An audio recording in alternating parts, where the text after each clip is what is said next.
We are joined this morning by State Senator Josh Kimbrell from Boiling Springs, South Carolina. My old college roommate was from Boiling Springs. That's a nice part of the state. A growing part of the state, nice part of the state. I grew up in Inman, which is a neighboring town to that. But yeah, it's a great place. I live in Boiling Springs now, of course, but Spartanburg County and one of the fastest growing in the entire state. Indeed, very conservative, at least amongst the GOP electorate up in that part of the state. One of the reddest parts of a red state, and even with the fast-growing nature of it, it's probably gotten redder, not more purple. So I got to ask you this. You are probably more qualified to do my job here, given your history. Tell us a little bit. You were a radio host for over a decade. Is that correct? Well, it wasn't a full-time gig or anything. I was involved in other things business-wise. But yeah, I did 10 years, did Monday through Friday, did an hour in drive time in Greenville, Spartanburg every day. Something to do with sense. Yeah, we called it Common Sense. It was on the His Radio Talk Network every day for 10 years, and really enjoyed that. I called it, to quote Lincoln used to say, he had his daily public opinion bath. My doing that show every day was my daily public opinion bath. You got to know what people thought, and you get to take all the questions from the audience. I really liked that. That is one thing I miss after being in elective politics now, and having 2 kids and having to work for a living too. I don't really have time to do that, so I do miss it. That's why I still enjoy doing formats like this. It gives me a little nostalgia. Well, do you like being the interviewer or the interviewee? What's your... I've come to where I really like being the interviewee now. I used to enjoy doing the interviews and giving those interviews. I think I like being asked the questions more than I like asking them, though. That's fair It's been fun now. It's fun to get in the hot seat. Well, I got to ask you, we'll start off speaking of the hot seat. Sure.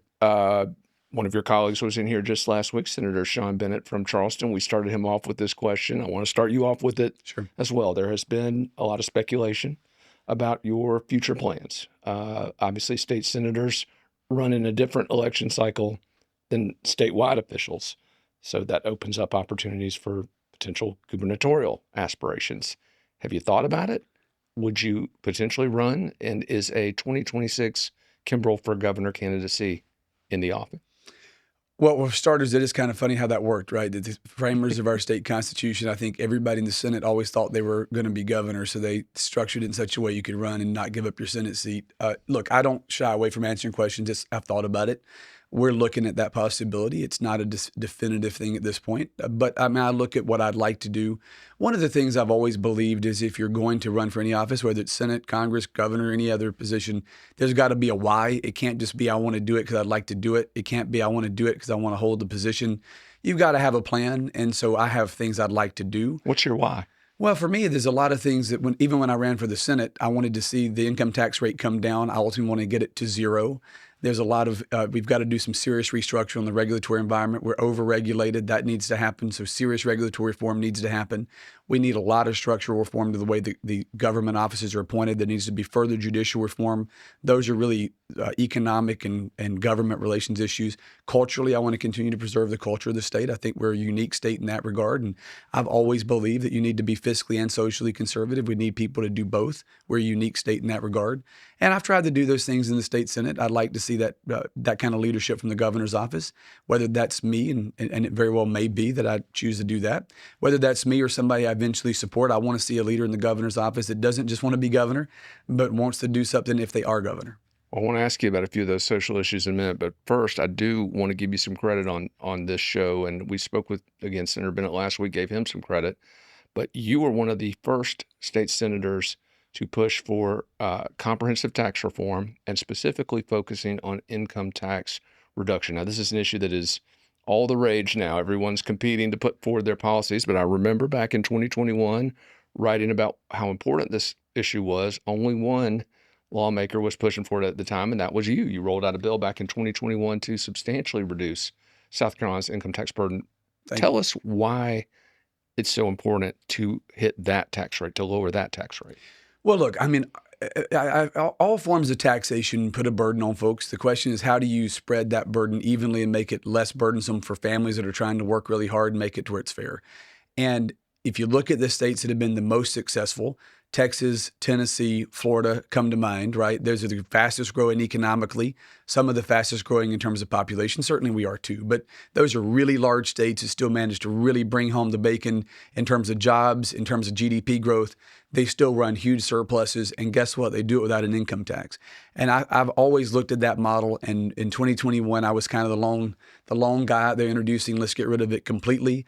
And to his credit, Chairman Peeler worked with me and said, okay, well, look, you're not going to get a complete zeroing out of the income tax this year like you'd like, but I'll work with you if you'll work with me. And we ended up passing the biggest to that point income tax reduction in the history of the state. I've reintroduced that same package again this year to go to zero. I'm hoping that luck strikes twice and I at least get some other massive reduction this year. I'd like to see that happen. Those states put the burden equally on everybody. I mean, one of the things I hate are progressive income tax schemes. You should not punish success. When people do better, make more money, the federal government, state governments take a bigger piece of your productivity. That is not an incentive for more productivity, right? It's actually a disincentive, if that's the word. And then you have a lot of people who just skip out on paying altogether. In my opinion, you ought to be able to control your own destiny in terms of paying taxes. If you go out to eat, if you want to buy the big screen TV, you control whether you pay a sales tax. We got 4 or 5 million tourists, it's actually more than that, a year coming to South Carolina. Let's let those folks help shoulder the burden of paying for these roads, paying for all the infrastructure and all the cost of service. I'd rather shift that to an income tax approach, get rid of our sales tax approach, get rid of all the income taxes completely. Florida's done it, Texas done it, Tennessee. I want to do that here. I'll continue to push for that. Well, and I want to ask you a little bit about the infrastructure in just a sec. But before that, you mentioned the possibility of a tax cut passing through the Senate. You've been in the chamber now a little while. It's a different body than it was when you were first elected back in 2020. We've got a whole new crop of incoming lawmakers. How has the composition of that chamber changed just in the short time you've been there? Well, when I got elected in 2020, you were right on the cusp of being able to overcome a filibuster on certain critical issues, whether that was open carry, like constitutional carry, or passing the heartbeat bill, for example. I mean, I beat a 30-year Democratic incumbent. There were 3 Democratic seats flipped the year that I won. My predecessor had been there for 3 decades as a Democrat in what is now a very Republican county. We were able to pass 2 or 3 critical pieces of legislation, repeal certificate of need, for example. I just mentioned heartbeat bill, constitutional carry. Those things happened just when I came in. And then we've had 13 new members this time. So I think you've seen the Senate pre-2020 was a Republican majority, but barely a functional Republican majority. You know, a lot of things got stifled over there because of the rules and the filibuster. Now you're really starting to see a Senate that functions as a Republican Senate. So if you go pre-2020 to now, we have a Republican majority that can actually do things. Mm-hmm. I would say South Carolina, in our entire lifetime here, I mean, you and I have been involved in this game in South Carolina a long time. You had those years better than me, though. I was telling you before you came on. You were hiding those years better. I don't know. There are days I wonder if I am too. It's been a Republican state my entire life, and I've lived here my whole life. But it's been conservative, but not conservative in terms of how it enacted it. You and I both have been frustrated with that a lot. But now you're starting to see that Republican mean something, right? We're starting to become the truly Republican or conservative state we talked about for years. We're going to see what happens this year. I mean, a lot remains to be seen. We've only been in a session this year for 3 weeks, and a couple of those weeks have been kind of lost by the snow and the inaugural and all that. We're going to see what this new Republican majority really does, take it out for a spin, see what it can do. I'm really hopeful we see really significant leaps now.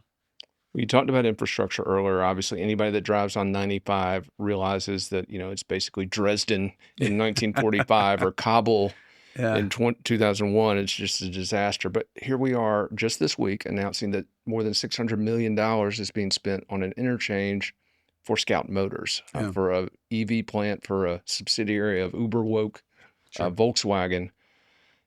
It reminds me of the Panthers deal where we built, again, hundreds of millions of dollars on an interchange for a economic development client that never came. Sure.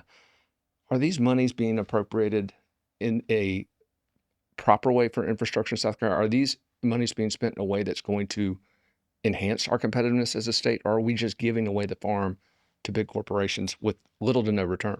Well, you know, one of the things, and I think it's probably a moment that'll shock people who watch you on here that politicians will ever admit they're wrong. I'm very proud of my voting record as a whole. One of the things I will say that I've reevaluated is the Scout deal. Generally speaking, we got to compete with other states around us. Every state around us is fighting for jobs and economic development, and I understand that. I am not a guy that says no to every opportunity that comes along. We need to be able to compete against Georgia, North Carolina, Florida, all these states in the neighborhood. And so there are deals that we need to go after. BMW in my area has been great. Boeing depending if they can get their act together on this Max program has been good. There's a lot of things we need to do. I'm very frustrated how the Scout deal came together. That was initially looked pretty good on paper that Volkswagen was going to come in and make this work. But then Volkswagen, right after South Carolina got involved in that targeted tax package, went around and gave over $1 billion to Rivian. So I'm like, okay, if you said you needed money to come here and then you turn right around and give $1 billion to Rivian, that kind of frustrated me because essentially they took the money they said they needed from us to be here and then went and invested in another company. They're now flouting the law as it pertains to our dealership laws in South Carolina, which will hurt another industry ecosystem that already exists here and will affect other jobs and economic opportunity. And then, yes, to your point, they're wanting to build this massive interchange that's already there. Now, we are doing a lot on infrastructure. We can come back to that in a moment, other reasons that's a problem. I've introduced, unless they can get their act together, a clawback on their economic incentives package. I don't want South Carolina not to be involved in trying to get jobs here and other companies, but I also expect people when they come here, companies that say they're coming here, to abide by the package as we laid it out and to be sure they're good players and they keep their word to us. And I feel like they're already doing some things that really tick me off, to be blunt. And I've introduced legislation to claw back on their package unless they start keeping their word. Well, and isn't this a sort of a case study in what happens when you rush? Because we had a bill that was literally drafted, went through both chambers, signed by the governor in 12 days. 12 days. This never happens at the State House. It is, again, unheard of. And I keep reminding our legislative leaders when they talk about, we can't find the will to cut taxes or pass school choice or do any of these other things. Well, you passed this $1.3 billion corporate giveaway in 12 days. Is part of the process that people just were pushed, that they were rushed, that this was something that people didn't take a close look at? Well, I think a lot of the Commerce essentially came in and said, okay, here's how it's all going to go. And some of those were closed door meetings where a lot of us asked tough questions. And we got answers that I think were largely tailored to say, here's what you want to hear. And they told us that they answered everything the right way. I'm not saying anybody necessarily lied. I just think that they sugarcoated the answer that they gave. And then when you start getting into the weeds of how this thing developed, I think that probably maybe Commerce was lied to. I think that Scout is largely, once they got their package, they said, okay, now we've got South Carolina pregnant, so now we're going to do what we want to do. That is not the attitude I'm going to take on it. So I've really taken a deeper look at this and said, all right, if this is the way you want to be, we'll start trying to claw back. And if they come back for another single red cent, the answer is not only no, but hell no to that. And I think this is going to really change the game in terms of any future requests. I mean, again, we can't just totally unilaterally disarm in terms of the economic recruitment game from other southeastern states, but we need to change the conversation, which is why I really go back to my conversational tax reform. One of the reasons we've unfortunately had to play in this economic incentive sandbox over the years is because the published rate in South Carolina on the income tax is so high that a lot of companies won't even give us a second look. Now, the effective rate's not that high once you take in all the deductions and standard deductions, et cetera, et cetera, et cetera. Most people don't get that far into the conversation. We've got to make ourselves more attractive on the front end without having to give away the store. And the only way to do that is to do a comprehensive tax reform approach. And in my opinion, that means, for starters, getting this published rate down. Mm-hmm. I think that means getting rid of the income tax entirely. At very least, getting a flat tax that's below every other peer in the Southeast, if not the country. Now, let me put you on the spot on that. Are you okay with a plan that doesn't, at least on the initial revenue calculations, come out revenue neutral? In other words, I'm asking you, do you believe there's a stimulative effect to tax cuts that will make up that revenue growth elsewhere? Well, look, I want an actual tax cut that is not revenue neutral. I think we have a surplus, and I'd like to return that surplus to the people. That being said, I think anything is an improvement over what we have right now, right? So my approach has always been you kick for the fences or hit for the fences, and you get what you can get. I think the two mistakes that people make in politics is being so idealistic they can never take yes for a win or yes for an answer. But I worked for a guy like that once, former governor. Yeah, I briefly did too. And I thought that Governor Sanford... What was that guy's name? Governor Sanford had some good ideas. Governor Sanford had some great ideas, but he was never able to move and I respect the governor's ideology on cutting taxes and all that, but things never got moved because he said, all right, if I can't get 100% of what I want, then to hell with you. Well, and he's talking about running potentially in this same race that we're talking about, this governor's race in 2026. I'm not even going to comment on that one. But, the thing is, to that point, ideas are one thing. You got to be able to put them into action. And I think being an ideologue is okay, but you have to be able to put your ideas into action. And the approach I have taken in the Senate is, okay, yes, I want to get to the same place on the income taxes that somebody like Sanford did. I've done more in 4 years than he did in 8 in terms of cutting taxes, because you work with people. You have to be able to get something. So to your question you just asked me, do I want to see a net tax cut? Yes. I want to see actual rebate back to the folks. And we did that in what we did, the compromise 2 years ago after I introduced the absolute income tax cut, or the complete elimination bill. But even if we go and say, all right, let's get to a flat tax, even if it becomes revenue neutral this year, at least get it to where it's a flat tax for everybody and you can fill out your tax return on a postcard, and then we still start chipping away at it. Anything is better than the status quo, and I've always believed in action versus inaction. I want to ask you, you ran for the U.S. Congress back in 2018. Sure. And one of the issues that your opponents beat you up on was immigration. They argued that you were not sufficiently hardcore on that particular issue. I know your wife, legal immigrant, Sure. so obviously it's a very personal issue for you. But I recall at the time you endorsing Marco Rubio's proposals when he ran for president, pathway to citizenship, which is obviously different from a pathway to status, very similar to the kind of Lindsey Graham model. And I wanted to ask you, with immigration, obviously a vastly different animal today than it was at the time that you expressed those views, have your positions on immigration changed? And what is your view on the proper immigration policy that our country and our state should take today? Yeah, well, for starters, I never endorsed Lindsey Graham's immigration plan. Let's be really clear about that. I mean, at no point did I ever support what he said, and I'm not even sure where Lindsey is now versus where he was then. He's been kind of all over the place on that. I did support Senator Rubio when he was running for president in 2016. That's true. But I mean, one of the things I did say, and this was before I ever ran for Congress, it was back when I was, I guess, fresh out of college. I said, okay, at that point in time, you've got to do something to shut down the border and prevent illegal immigration, and have a conversation over what you do about guest workers at that time. You also have to think back in 2015, 2013, I think we had that conversation in 2013. That was before I ever ran for Congress. Is you had a lot less immigration than you have now. You had a lot less of a crisis then. I never supported any kind of amnesty or granting citizenship or anything of that nature. There was a conversation of what do you do about guest workers at that point. At this point, we're way beyond where we were 12 years ago. And so my position is we don't grant any kind of amnesty, which I've never supported that period, particularly being married to a woman who came here the right way, came here on a work visa, a skilled labor visa. She taught at the University of North Carolina as she was a fine arts teacher there, opened a studio for ballroom dance in Greenville and sold that later, and became a U.S. citizen far before we ever met. So I'm the last person who would ever support anybody jumping in line to become a citizen. I also don't support the idea of allowing chain migration through birthright citizenship abuse. I actually thought President Trump was pretty bold in saying he wants to end birthright citizenship. I have long said that, actually, even before Trump did, because the 14th Amendment does not say that if you come here from China on a tourist visa for vacation and you're 9 months pregnant and have that baby, that you all get to stay and bring everybody else. That's not what it means. The 14th Amendment says that you have to be subject to the jurisdiction thereof. It says natural-born citizens of the United States subject to the jurisdiction thereof. That's what it says.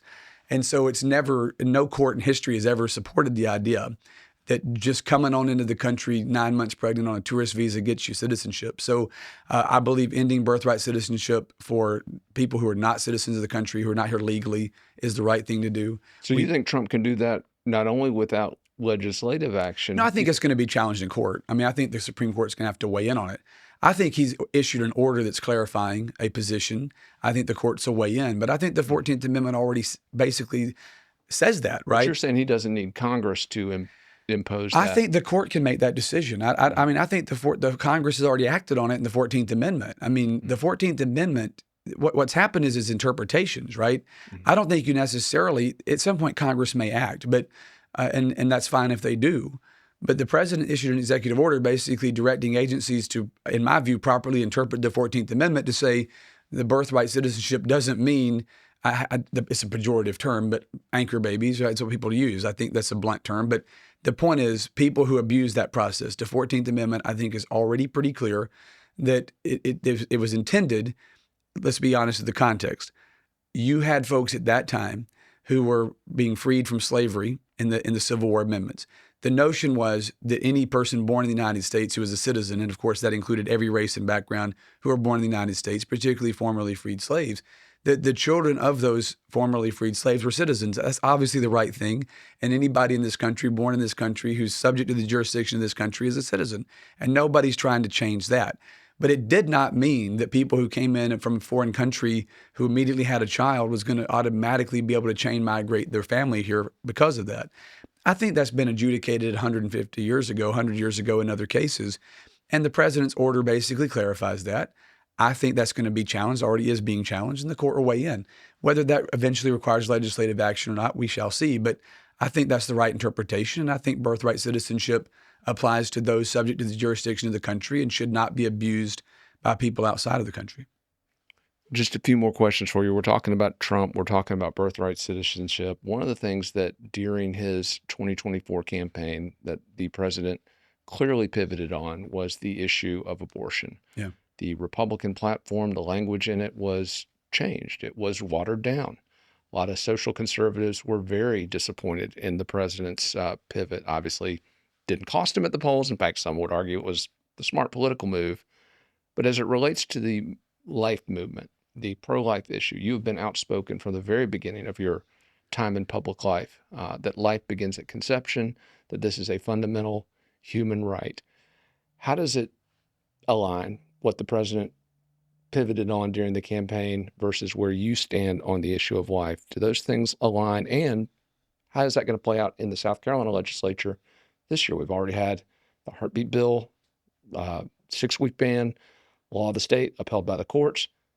A lot of pro-life advocates, though, are not satisfied with that. They want to go more. They want to go to the point of conception. Sure. Where are you on that issue, and what do you think of Trump's pivot? Well, I don't agree with the president's pivot on that. I'll be open about that. I mean, look, there's a lot of areas where the president and I do agree. I don't agree with him on this. I mean, this is beyond the political moment. I mean, in my view, this is a fundamental position you take. And you go back to that first question about why would you run for anything? For me, this is an important question. I mean, this is a fundamental question: life, liberty, pursuit of happiness, and I think you have to defend life.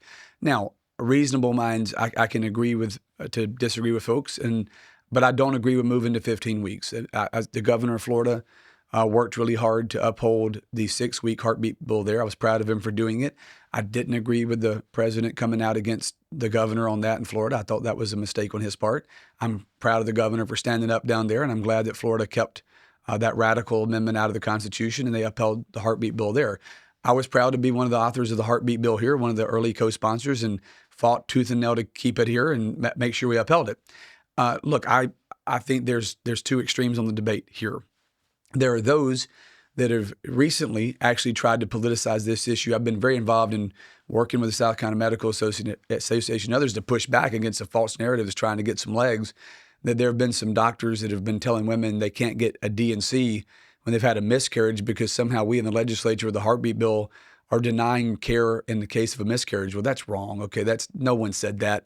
And nobody who is pro-life, certainly not me, are telling a woman in a really heartbreaking moment that you can't get a D&C when you've lost your child. And if any doctor is doing that, that is cynical and wrong, and we're going to push back on that, and there ought to be liability. That being said, I also think this idea that we would use abortion for birth control in South Carolina is incredibly wrong. I don't support repealing our heartbeat bill. In fact, I think it's a really good protection.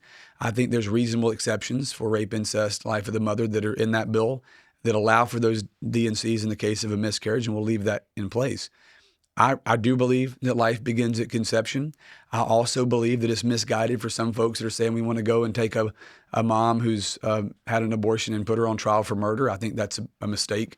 Not only do I think it's bad messaging that pushes people away from the pro-life movement, I think after 50 years of Roe v. Wade being the law of the land, while I think that was misguided court precedent, you're not going to be able to take 50 years of that and then suddenly put a girl in jail. I think that's a mistake too. We've got to continue to win the fight for life. I'll continue to defend the heartbeat bill. If there's other measures we can continue to promote a culture of life, promoting adoption, reforming our adoption laws, I'll always stand with that. But I have no intentions of abandoning the heartbeat bill or moving to 15 weeks or 20 weeks or anything like that. I want South Carolina to be a pro-life state. I'll always fight for that. Yeah. Senator, the fact you are even sitting here in elected office with the potential perhaps to run for an even higher office, given some of what you've been through in your personal life, Sure. is amazing. And I want to go back over a decade ago, 2014. You were hit with one of, if not the most insidious allegations that anyone can be hit with. Now, you were exonerated, you were cleared of wrongdoing, all charges against you were dropped. But even in 2018, when you ran, years after the unfounded allegations against you had been debunked, Sure. you were still hit with this allegation of molestation that, again, was apparently leveled by a disgruntled spouse, former spouse. But walk us through what happened, because it has in many ways defined you moving forward. You wrote a book about your experience. Tell us about the false allegation Well, yeah, let's against go you. through the whole context of Yeah. the whole thing. So it was and look, I try to, my son's now 13, so it's always, this is now something he understands fully. But he's aware of everything that happened. My little boy, well, now not so little boy, my teenage son, Tristan, at the time was around almost 3 years old. My ex-wife, we had been married a very brief period of time, and I hate that we have to go through all that all the time now, but that's the nature of public life. My ex-wife, her Casey at the time, we had a little boy, and at 3 weeks old, she decided to take him and run with him, go off with him. Later, she met another guy, and just before he ever got divorced, she was already kind of involved. And once we did get divorced, she wanted to leave the state of South Carolina and move to another state with her new husband. And I was very determined to be a dad. I mean, I wanted to be involved in my son's life. So she decided to try to leave the state. She petitioned the court to allow her to move to Texas with our toddler child. And I said no. We had 50-50 custody at that time. Mm-hmm. So she was denied relocation. And so she went to a police department in Malden, South Carolina, and made an allegation to try to basically get me in trouble so she could go out of state. They said no. And that didn't work. So they denied it, said just get out of here. And not long after that, went to a city of Greenville, found another sympathetic, brand new female detective who made the same allegation and manages to go trump up stuff. And I was pretty young then. I was 28, 9.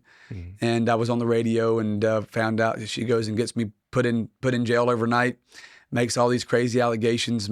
We were already in a custody fight at that time, which should never have happened. I mean, it should never have happened. And you talk about lawfare. I mean, hell, Donald Trump doesn't have anything on me with lawfare. I mean, I know pretty well about it.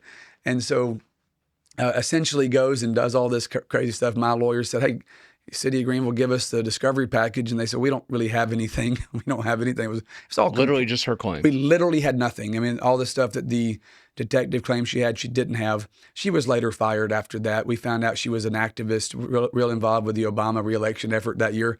And I was a conservative talk radio host, so no real surprise. And at the time, that got all dismissed, of course. They said, there's nothing to this. And DSS found that my wife had basically coached, my wife at the time, had coached my child in this to try to win a custody case. And so DSS went after her, and she had to go through a supervised visitation program. The family court awarded me custody, and I still have that to this day. Gave me child support, which is almost unheard of. I didn't go for much of it, and I've later forgiven that. We didn't actually assess it against her. She ended up having other kids later. My current wife and I got married. We've raised 2 boys together. They're 2 months apart. We've raised them together since they were right before they went to kindergarten. It's been a great thing for us to raise them. And frankly, my ex-wife and I, that's why I'm being a little hesitant, because I don't want to beat somebody up that we've made the peace. Sure. She endorsed my election. So when I got elected to the Senate, she endorsed me, wrote a letter and statement saying this is a huge misunderstanding. We were young and mistakes were made. And, he's been a good dad, referring to me. And we've raised my son. I've had full custody. My wife and I have raised my son and her son. My ex-wife has been a responsible mom since then and endorsed my election. There's been no problems there. I wrote a book about it called Fatherhood on Trial. Governor Rick Perry of Texas endorsed it. The head of the Concerned Women for America, Penny Young Nance, endorsed the book. We sold a lot of copies all over the country and did a lot of radio programs about it. I actually pushed forward some family law reform. So not only was it all garbage from the beginning, it was a complete exoneration. I had full custody. My ex-wife, who was my accuser, endorsed my election. And we've pushed family law reform since then, and some good things have happened. So, yeah, to your point, when people tried to use it in prior elections, it didn't work. And in 2020, even during my first election to the Senate, some seedy groups tried to use it when I was in the general election against the Democrats. We were leading in that race before they tried it. When they tried it, we opened up about a 10-point lead, and I won by 11, and no one's ever tried it again after that. So if anybody'd like to try it now, hell, I might actually be the governor at that point. So go ahead, let's try it. Well, they've never put their name on the attack. That's the No, other because thing. it's garbage, and everybody knows it's garbage. Yeah. Let me ask you this. You mentioned the governor's race, and obviously your thinking is more trending in that direction. Would you ever think about U.S. Senate? Because there is a current incumbent in Washington, D.C. I see you, you may know who I'm talking about, Yeah. a guy whose values on a lot of issues are counter to those of the people he represents here in South Carolina. What about a race versus Lindsey Graham would be appealing versus a race for the governor's office? Well, look, I mean, I have always, certainly there's a lot of things in Washington that need to be fixed. I mean, I care about national policy, don't get me wrong. But I have always been more fascinated in dealing with stuff here at home. Even while I ran for Congress in 2018. You've pointed that out. I got that out of my system. I think that Washington is even more dysfunctional than what we deal with in Columbia. We have issues here to deal with, no question. But I think there are a lot of opportunities here in South Carolina, and I think we're trending in the right way. We've got, as we've pointed out in our conversation today, majorities moving in the right way. We've got a real opportunity to make really historic change. I know everybody says that, but truly, I mean, you think about the years that you and I have been involved in politics here. We are at a real tipping point that things are going to go really the right direction, and we're just going to totally stall out and have this more of the same we've always had. I'm far more focused, whether that does mean running, getting involved in the 26 race or not. I think I'm far better equipped right now to do more in Columbia than I would be in Washington. I'm not saying at no point in my life I ever think about going up there, but right now, D.C. is the furthest thing from my mind. Fair enough. Senator, appreciate you taking the time Always. today. Let us know you got any announcements. We'd be happy to, the mic's here. You ever want to come in and make them, but we'll be on the lookout for what your future plans are and keep fighting the good fight in the state Senate. Always good to be with you. Thank you. Yes, sir.